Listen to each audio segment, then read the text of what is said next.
ហើយខ្ញុំសូមប្រមានអ្នកដែលលេង Facebook កុំរពឹសដៃចូលខមមិនឲ្យសោះខ្ញុំមិនឲ្យរួចខ្លួននេះខ្ញុំប្រាប់ឲ្យហើយត្រង់នាយករដ្ឋមន្ត្រីថាម៉េចថាទៅអាហ្នឹងរឿងសន្តិសុខជាតិអាហ្នឹងខ្ញុំទៅធ្វើហ្នឹងហើយសូមកុំមកសុំទោសអីណាអត់ទេនិយាយគ្នាឲ្យច្បាស់ហ្មងសូមកុំល្វើដៃនិយាយ5ផ្ញើទៅហ្មងមិនថាប្រសងមិនថាកុហកទេកុំល្វើដៃចូលទៅខមមិន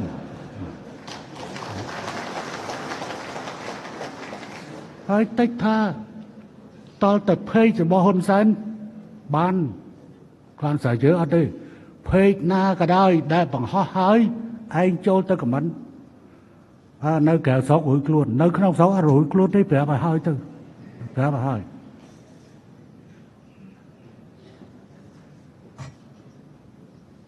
នេះមិនមែនជាអំពើផ្ដាច់ការទេព្រោះអ្នកឯងចូលមកជេរអ្នកឯងចូលមកប្របាក់ចិត្ត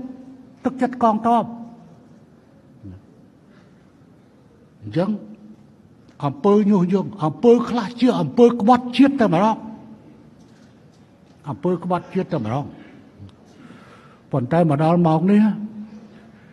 យើងអត់តាន់មានដកសញ្ជាតិណាមួយទេ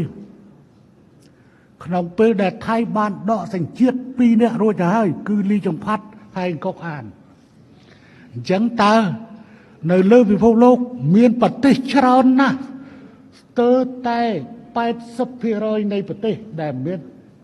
ច្បាប់ដកសញ្ជាតិតើជាតិ